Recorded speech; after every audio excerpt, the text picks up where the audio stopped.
Ok, buenos días.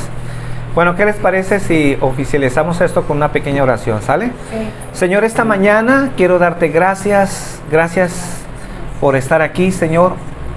Que nos permitas juntarnos, Señor, como iglesia. Y que esta mañana tu palabra, Señor, sea anunciada, sea predicada. Y que pueda entrar a lo más profundo de nuestro ser. Para que haga cambios, ajustes, Señor. Y que cada uno de nosotros, Señor, sepamos, Señor, en qué áreas somos débiles, en qué áreas necesitamos cambiar. Y que este tema, Señor, te exalte, te glorifique, que tú seas honrado, Señor, en todo lo que estemos compartiendo esta mañana, Señor. Gracias, Padre. Entonces vamos a continuar con el tema de la semana pasada. Vimos 2 puntos, gracias. Y el tercer punto, que sería un punto nuevo, dice que el pacificador también se cuida de lo que habla, sobre todo cuando está en medio de un problema. Dice Colosenses capítulo 4, versículo 6. Colosenses 4, 6. Dice, sean vuestras palabras siempre con gracia, sazonadas con sal, para que sepáis cómo debes de responder a cada uno. El contexto de este pasaje es que Pablo estaba poniéndonos en oración para poder compartir el Evangelio. Si ustedes leen Colosenses más atrás, e inclusive más adelante, el contexto es que él pedía que estuvieran orando para que él pudiera compartir el Evangelio. Que Dios le diera sabiduría al predicar la palabra, y no solamente por el contenido del mensaje, sino también por la forma. Una cosa es el contenido, que ya hemos hablado de ese tema, que está muy distorsionado el contenido del Evangelio. De hecho, ni el Evangelio llega. Pero Pablo dice, no solamente es por lo que voy a hablar, sino en la forma en que lo tengo que hablar. Que Dios le diera sabiduría para que supiera cómo, de acuerdo a la persona o quienes estuviera, él pudiera entonces compartir el Evangelio. Por ejemplo, dice más atrás de Colosenses, donde estábamos leyendo en el versículo 3, nos da más luz de lo que estoy diciendo. Versículo 3 dice, orando también al mismo tiempo por nosotros, para que el Señor nos abra puertas para la palabra, a fin de dar a conocer el misterio de la palabra, el misterio de Cristo, por el cual también estoy preso, para que lo manifieste cómo debo de hablar. Oren, por favor, para que yo pueda predicarlo como lo tenga que hacer. Entonces, no solo dice Pablo que el Evangelio debe ser correcto, sino que debemos de cuidar cómo lo exponemos. Entonces, ¿qué es lo que trato de decir con esto? Que a veces nuestras palabras o nuestras conversaciones, que de repente son rutinarias, dejan mucho que desear por la manera en que expresamos nuestras palabras. Por ejemplo, una cosa es decir, hace mucho calor. ¿Cuántos no de nosotros decimos hace mucho calor? Pero muchas veces, en la forma en que lo decimos, a veces no es con gracia. Más bien es una queja, ¿verdad? O inclusive a veces suena hasta grosero. Y ustedes me entienden lo que estoy diciendo. No necesito poner un ejemplo explícito. Pero es una palabra tan sencilla, una expresión tan sencilla, la manera en que lo expresamos, pues denota mucho lo que hay en nuestro corazón. Es lo que está diciendo Pablo. No solamente tenemos que expresar el Evangelio, su contenido, sino la forma en que lo expresamos. Entonces tenemos que tener mucho cuidado en la manera en que lo decimos. ¿Por qué? Porque tenemos que hablar con gracia. ¿Y qué significa hablar con gracia? Hablar con gracia significa hablar con bondad y amabilidad. Hablar con gracia significa de la misma manera en que Dios nos trató, así nosotros tenemos que hablar a los demás. Pero sobre todo cuando decimos que debemos de hablar con gracia, estamos expresando que lo que decimos y en la manera en que lo decimos, lo debemos de hacer, como dice la Escritura, que todo lo que hagamos sea para Él. Lo hacemos para su gloria. y que obviamente pues muchos de nosotros reprobamos, porque a veces la manera en que nos expresamos pues no es para la gloria de Dios, ¿verdad? Hasta nos deberíamos de avergonzar, no es con gracia. Y quizás la mejor descripción del lenguaje lleno de gracia lo encontramos en las palabras de Pablo que nos da en Efesios capítulo 4 versículo 15. ¿Cómo debemos de tener un balance en nuestras palabras? Dice Efesios 4:15, sino que siguiendo la verdad en amor, crezcamos en todo en aquel que es la cabeza, esto es Cristo. Entonces, Efesios 4:15 nos da un balance de no sacrificar, fíjense bien, no sacrificar la verdad por el amor. Porque dice, siguiendo la verdad, ¿qué? En amor. Es decir, que debemos de hablar la verdad en amor. El hecho de que tú expreses una verdad, de que tengas la razón, de que lo que tú le vas a decir a una persona sea verdad, sea sincera, a veces la manera Dios no te lo aprueba. ¿Por qué? Porque dice aquí Pablo que la verdad debe ser expresada ¿qué? En amor. Ahora hay algo que agrega lo que dice Efesios, lo que acabamos de leer. Hay algo que debemos de agregar a nuestras palabras de gracia. Dice que deben ser sazonadas con sal. En el versículo 6, Colosenses 4:6, siempre con gracia, dice, sazonadas con sal, para que sepáis cómo debéis responder a cada uno. ¿Por qué habla Pablo de que nuestras palabras deben ser sazonadas con sal? Bueno, pues hay que entender el contexto de lo que le está diciendo, de lo que está diciendo Pablo. ¿Para qué cómo usaban la sal en aquel entonces? Como un conservador. Conservaban los alimentos, conservaba la sangre. Bueno, deben de saber los jóvenes que en aquel entonces no había refrigeradores. ¿Y cómo se conservaba entonces los alimentos? Pues una manera de conservar los alimentos era la sal. La sal impedía que los alimentos se deterioraran, que no se corrompieran, pues.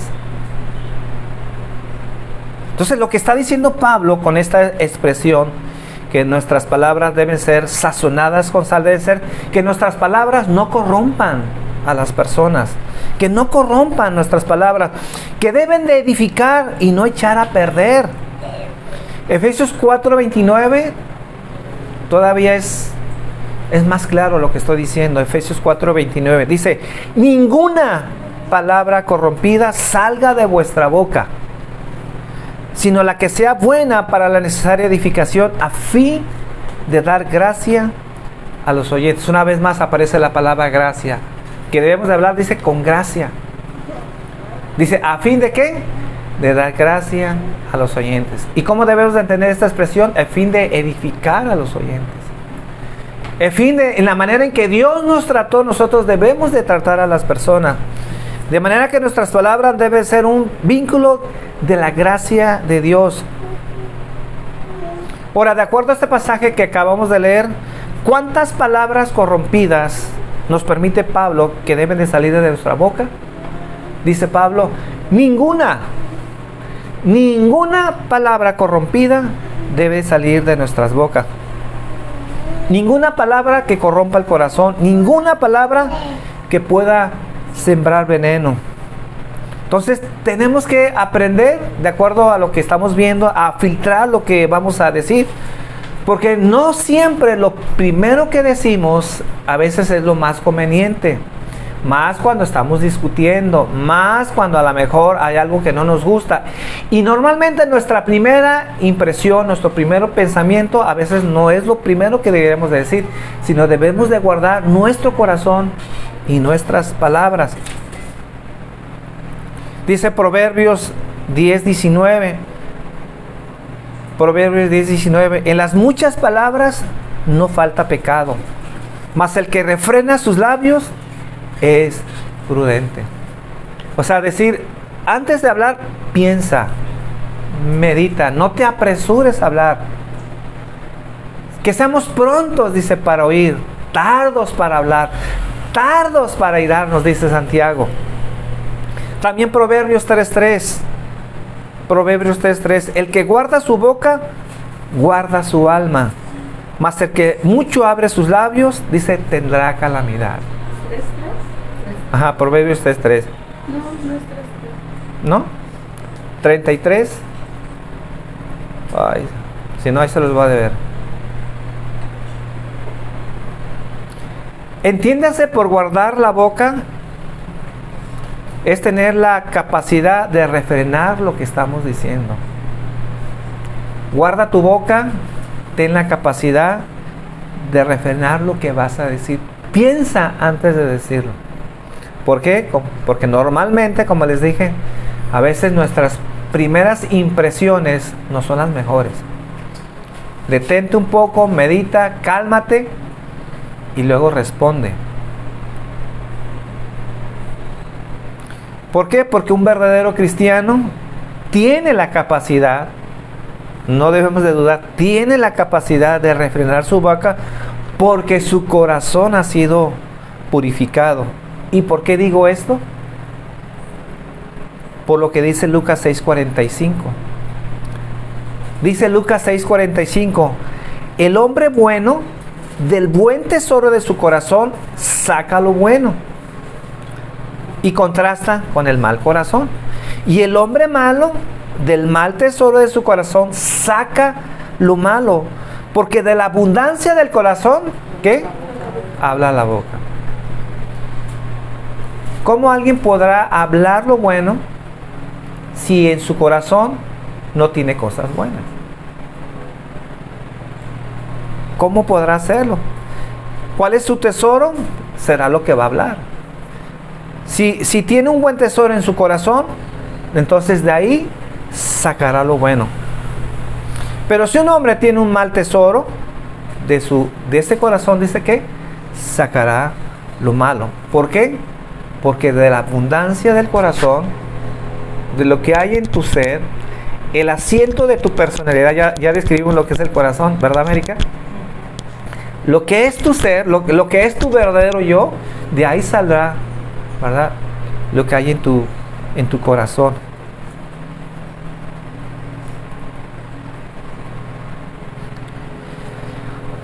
Entonces, a final de cuentas, lo que hay en nuestro corazón es de donde sacamos nuestras palabras.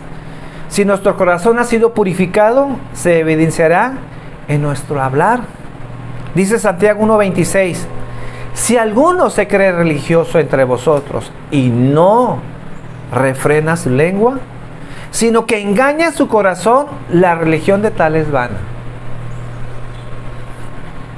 Si alguno se cree religioso, ¿cómo lo podemos parafrasear? Si alguno se cree cristiano, si alguno cree que ha nacido de nuevo, si alguno cree que Dios está en su corazón, pero no refrena su lengua, sino que engaña su corazón, te estás engañando a ti mismo, la religión de tal es vana. No es que la religión sea vana en sí misma, no está hablando en sí de la religión. Está hablando de tu profesión. Está hablando de que tú dices que eres cristiano, pero en realidad te delata lo que hablas. ¿Y por qué? Porque lo que acabamos de leer, porque de la abundancia del corazón habla la boca. Ahora, yo no digo que de repente un cristiano pues pueda fallar. Pues todos fallamos. Todos cometemos errores. Pero no es lo mismo que sea nuestro hablar cotidiano estar diciendo puras tonterías, cosas que no edifican y que no estamos hablando con gracia y mucho menos hablando nuestras palabras sazonadas. Que ya dijimos, ¿qué es hablar con palabras sazonadas? Palabras que no corrompen. Porque la sal, una de sus funciones es no corromper. Pero si tus palabras corrompen, si tus palabras hieren, si tus palabras no edifican, y ese es tu estilo de vida, seguramente tu corazón no ha sido cambiado, tienes un mal tesoro.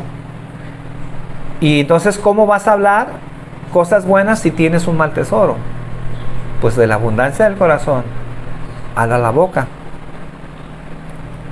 Entonces, hermanos, tus labios son el departamento de publicidad de tu corazón. anuncia lo que hay en tu corazón. Entonces, nadie sabe lo que hay en tu corazón, pero podemos escuchar tus palabras. O no podemos ver si tu corazón ha sido purificado, pero sí podemos ver si tus palabras son puras. ¿Cómo podemos juzgar a una persona si Dios ha transformado su vida? ¿Cómo podemos ver la regeneración de su corazón? Pues nadie puede ver su corazón. Pero en la manera en que se expresa, la manera en que habla, la manera en que dice las cosas, dice mucho de esa persona. Seguimos en el punto 2, y hablamos 2 puntos el primer domingo. Una tercera evidencia que podemos notar, seguimos en el punto 2, una tercera evidencia que podemos notar es que un pacificador es una que cuida de ser objetivo en sus declaraciones. Un pacificador cuida de ser objetivo en sus declaraciones. Y cuando decimos que es objetivo, significa que podemos confirmar lo que decimos. Tenemos evidencias de lo que hablamos, o que otras personas pueden evidenciar o pueden confirmar lo que nosotros estamos diciendo. Pero ser subjetivos es ser guiados por lo que solamente está en nuestro corazón. Y cuando digo de ser subjetivos, me estoy refiriendo a todos los factores internos que solamente tú puedes conocer, como nuestros pensamientos, nuestras intenciones, nuestras impresiones, lo que sentimos, nuestras emociones. Estos factores subjetivos, todas estas emociones, sentimientos, intuiciones, deben ser contrarrestadas por los factores objetivos, de los cuales pueden ser definidos y evaluados por otros y no solamente por nosotros mismos.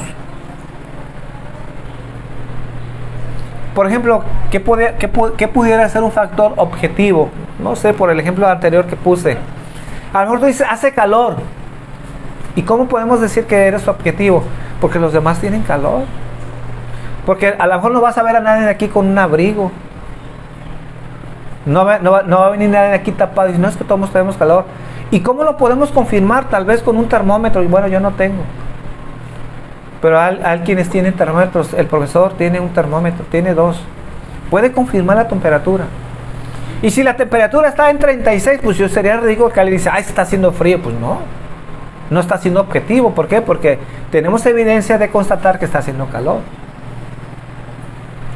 Pero hay muchas cosas que pueden ser subjetivos en nuestra forma de hablar, porque solamente estamos hablando de nuestra opinión, de lo que sentimos. Por ejemplo, ¿qué pasa si una persona llega tarde? Supongamos que la hermana llega tarde. Y el hermano Carlín dice, híjole, llegó tarde, o tiene la costumbre de que llega tarde la hermana. Pero a veces no sabemos, no somos objetivos, y no podemos saber realmente por qué la hermana llega tarde o por qué hoy llegó tarde. Pero a veces nos imaginamos, creemos, pensamos, sentimos, ¿verdad? Emitimos un juicio, pero subjetivo. ¿Y cómo podríamos tener un juicio objetivo? Pues preguntándole a la hermana que por qué llega tarde o por qué esta vez llegó tarde. Puede ser que tenga la costumbre de llegar tarde. ¿Por qué? Porque tiene una indisciplina en su corazón. No le gusta honrar a Dios llegando temprano. Pero puede ser que hoy llegó tarde. ¿Por qué? Porque se le punchó la llanta, porque se le formó un hijo. ¿Perdón? Se le atravesó el tren.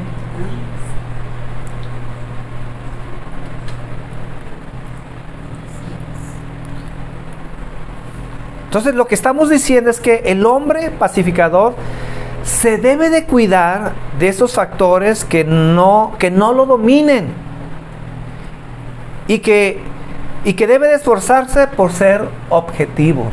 Tenemos que esforzarnos de no emitir un juicio a la ligera, ¿verdad?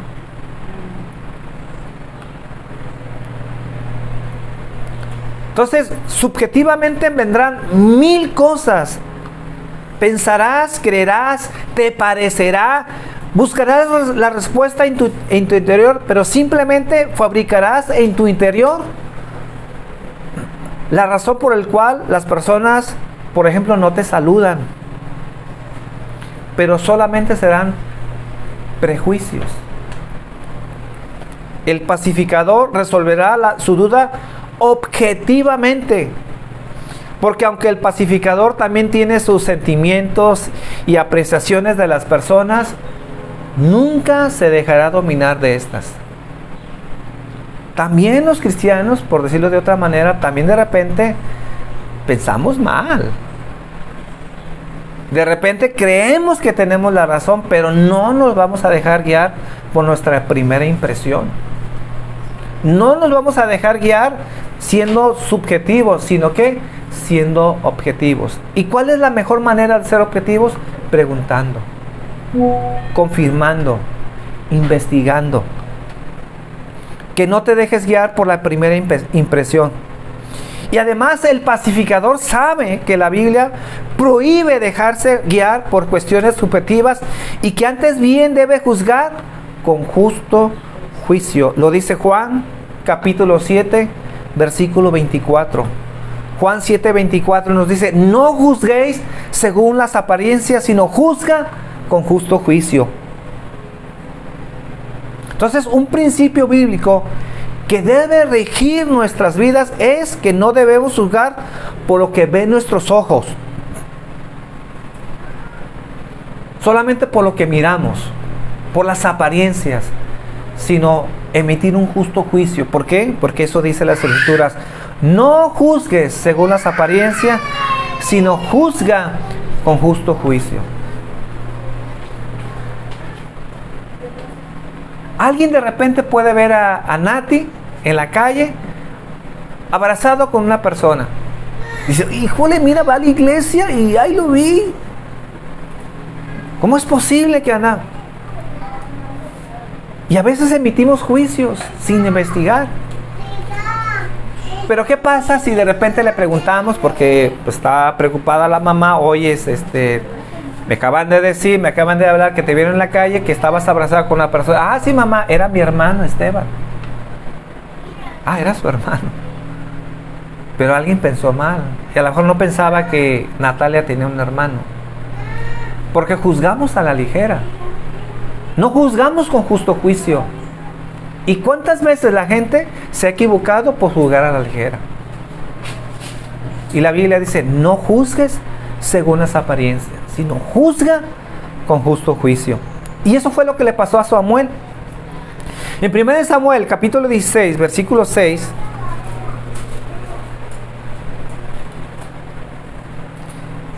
Samuel aquí se dejó guiar por lo que vieron sus ojos. Dice Samuel, 1 Samuel 16, 6. Y aconteció que cuando ellos vinieron, él vino a Eliab y dijo: de cierto, delante de Jehová está su ungido. Y Jehová respondió a Samuel: no mires a su parecer, ni a lo grande de su estatura, porque yo lo desecho. Porque Jehová no mira lo que mira el hombre, pues el hombre mira lo que está delante de sus ojos, pero Jehová mira el corazón. Samuel entonces hizo un veredicto por lo que vio. Juzgó solo por la apariencia, pero no podía ver lo que realmente importaba, lo que estaba dentro de su corazón, de esa persona. Pero el Señor en este pasaje hace una declaración universal. No le dijo a Samuel, porque no leemos esto: Samuel, tienes la mala costumbre de mirar lo que está delante de tus ojos. No. El Señor dijo: el hombre mira lo que está delante de sus ojos. Es decir, este es un mal de la humanidad. No solamente era un problema de Samuel. Dice: el hombre mira lo que está delante de sus ojos. Juzgamos de acuerdo a lo que vemos, solamente vemos lo superficial, aparentemente, y entonces declaramos un juicio. Ese es un mal de la humanidad. Y el problema es que el hombre no puede ver el corazón. No puede ver sus intenciones. Y no debemos llegar a una conclusión por lo que vemos entonces. sino ser prudentes.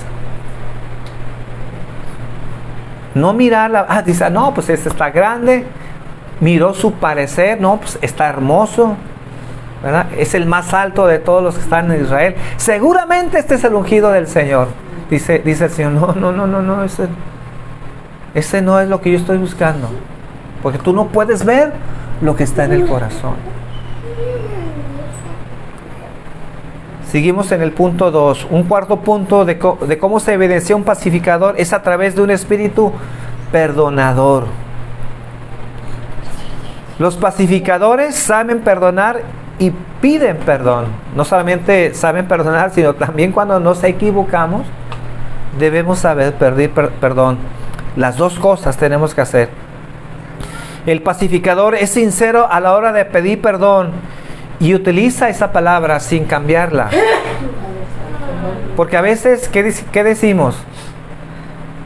¿Me disculpas? No, pide perdón. Como tal.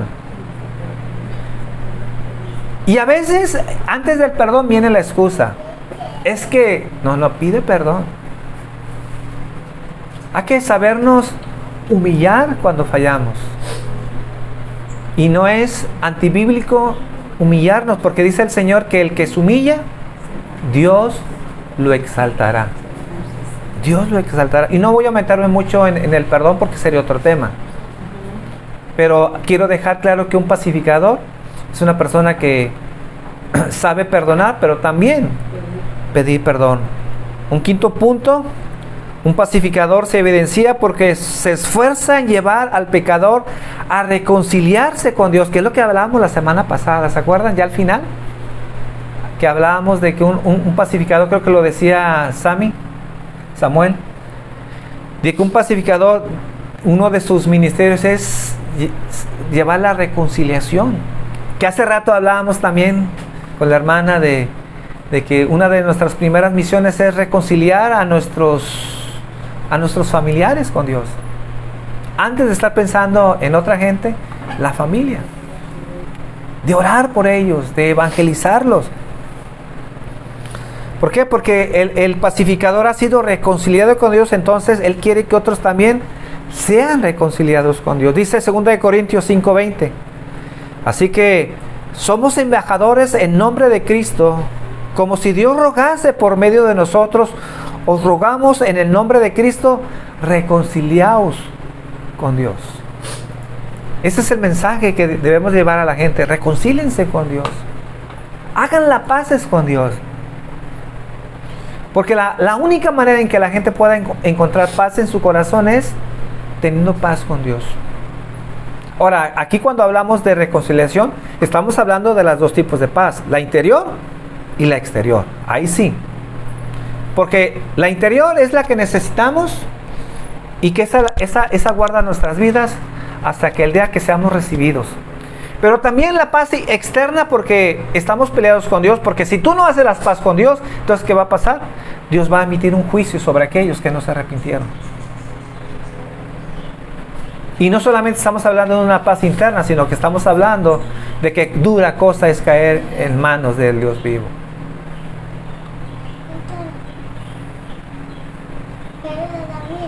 Y con esto terminamos. Ahora sí, tercer punto, que sería la tercera pregunta que deberíamos de contestar. ¿Cuál es la promesa dada a los pacificadores? ¿Cuál es, Samuel? La tercera, ¿cuál es la respuesta? ¿Cuál es la promesa dada a los pacificadores?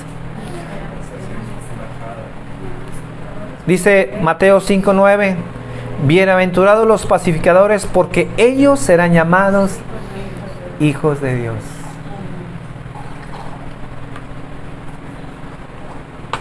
Porque aquí mucha gente está confundida con esto. Dice, todos somos hijos de Dios. ¿Han escuchado eso? Todos somos hijos de Dios. No, todos somos. Ni que fuéramos animalitos, dice. No, todos somos hijos de Dios. No, todos somos creación de Dios. Dios nos ha criado. Dios ama al mundo, sí y no. Porque ya lo hemos platicado, ¿verdad? ¿Dios ama al mundo? Es que dice, no, es que Dios ama al mundo. Sí y no.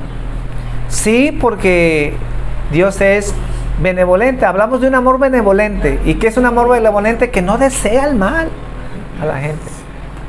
Hablamos de un amor misericordioso. ¿Por qué? Porque aun cuando la gente es mala, la gente es pecadora, y aun cuando la gente ni cree en Dios, le da la vida. Le da la vida, le da la luz del sol. Porque está en manos de Dios, ¿verdad? La vida y la muerte. Hay un versículo que así dice: está en Dios la vida y la muerte del hombre. El hombre vive porque Dios le da vida. Ese pecador que hoy se levantó pensando en emborracharse, en adulterar, en fornicar, si lo puede hacer es porque Dios le sigue dando vida. ¿Y porque Dios quiere que siga pecando? No, porque Dios es misericordioso. Y que a pesar de que esa persona se levantó pensando en hacer maldad, Dios quiere darle oportunidad para que se pueda arrepentir. De ese tipo de amor estamos hablando, que Dios ama a la gente. Pero que la gente aplauda por lo que haga, no. Que Dios esté molesto con la gente por lo que está haciendo, claro que sí. Dios está irado, eso es lo que dice las Escrituras, es lo que mucha gente no entiende. Pero ¿cómo? Si Dios es amor, claro que Dios es amor, y lo sigue demostrando con el pecador, con aquella persona que se levantó esta mañana y que tal vez está escuchando este mensaje y que ni siquiera está pensando en Dios, sino solamente está pensando en pecar. Pues Dios tiene bondad sobre esas personas, pero no aplaude lo que hace la gente, no aplaude al pecador, no aplaude a la persona que está engañando a la familia, robando. Entonces hablamos de un amor complaciente. Dios no se complace con el pecador. Ese amor no lo tiene con la gente. Con los únicos que sí tiene un amor complaciente son con sus hijos. Dios se complace con sus hijos. Aunque sus hijos no son perfectos, aunque sus hijos no son merecedores, Dios se complace con sus hijos. Y esa es la gran diferencia cuando hablamos del amor de Dios. Por eso digo, ¿Dios ama al mundo? Sí y no. Sí y no. De acuerdo a cómo lo veamos. Y es lo mismo. Yo le puedo decir a mi esposa, ¿cómo amas a tu nieta? Pues yo sé que tiene un amor especial a su nieta, pero yo se los aseguro que no tiene un amor igual al vecino. Y seguramente ama al vecino, yo creo que sí. No creo que le desee el mal, pero no es el mismo amor que le tiene a su nieta. Pues es lo mismo con Dios. Dios tiene un amor hacia el mundo, hacia el pecador, sí, pero no es igual para con sus hijos. No es lo mismo, y eso la gente no debe de confundirlo. ¿Quiere decir que entonces que Dios va a salvar a los pecadores aún como estén? No. Claro que no. Entonces, somos llamados sus hijos no porque seamos perfectos, sino porque te esfuerzas en ser un pacificador todos los días, luchas por mantener la paz, primeramente en tu vida y en la vida de los demás. Te pregunto esta mañana, con esto concluyo, ¿qué piensas de ti mismo? ¿Eres un pacificador? ¿Practicas en ser un pacificador? ¿Los demás te reconocen como un pacificador? ¿Puedes tener la seguridad de que el Dios de paz mora en tu corazón? ¿O reconoces esta mañana que no eres un pacificador porque no hay paz en tu corazón? Antes bien, reconoces que eres un violento, que eres una persona que acarreas división, que solamente llegas a tu casa a dividir, a generar pleitos en tu vida. Tal vez eres una persona que siempre estás a la defensiva. Siempre. Y reconoces tal vez esta mañana que no tienes ni poquita mansedumbre en tu vida. Eres un violento, no hay paz en tu vida. Déjame decirte esta mañana, y con esto termino, las puertas del cielo están abiertas para tu vida, para aquellos que no tienen paz en sus vidas, siempre y cuando se arrepientan de todo su corazón. Que permitan que Dios pueda purificar sus corazones, que Dios lo pueda transformar para que entonces Dios pueda poner en el corazón un buen tesoro, para que entonces se pueda cumplir de la abundancia del corazón, habla la boca. Del buen tesoro del corazón, entonces es lo que hablaremos. Pero del mal tesoro, las malas personas, eso es lo que van a hablar. Pero esta mañana la gente puede ser transformada y puede ser cambiada. Y más si sabes que no hay paz en tu vida. Sabes que tienes temores, depresión en tu vida. Dios puede dártela. Dios puede dártela esta mañana. Señor, queremos darte gracias. Queremos darte gracias, Padre, porque tenemos que examinar nuestro corazón. Tenemos que examinar nuestra vida, Señor. Y tal vez alguno de los puntos que vimos esta mañana, Señor, tal vez muchos de nosotros no calificamos bien, Señor. Todavía nos hace falta ser prudentes, nos hace falta ser humildes. Tal vez nos hace falta no juzgar a la ligera. Que nos dejamos guiar por la primera impresión, por lo que vemos. Y no juzgamos con justo juicio. Esta mañana queremos reconocer, Señor, nuestras equivocaciones. Las veces que nos hemos equivocado por ser prontos para emitir un juicio. Señor, esta mañana queremos pedirte perdón, Señor, si hemos propiciado violencia en nuestra casa. Si hemos sido generadores de división, Señor, en nuestros hogares. Si nosotros, Señor, hemos apartado al amigo o hemos apartado amistades, Señor, por lo que hemos hablado, por lo que hemos dicho, porque no tuvimos prudencia, porque tal vez nos sentimos con el derecho de hablarlo, porque hablamos la verdad, pero no tuvimos, Señor, ese tacto, Señor. Nuestras palabras no fueron con gracia, no fueron sazonadas con sal, fuimos imprudentes.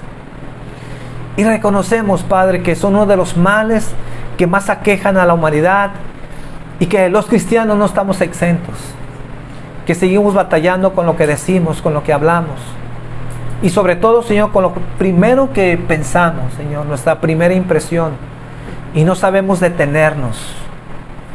Guarda nuestra vida, guarda nuestro corazón, guarda nuestra boca, Señor, guarda nuestros labios, Señor. Que podamos hablar para levantar, para dar vida, para edificar, Señor. Que nuestras palabras, Señor, sean para que guarden, Señor, el corazón de la gente. Y que nos ayude, Señor, a que nuestras palabras no corrompan el corazón de los demás.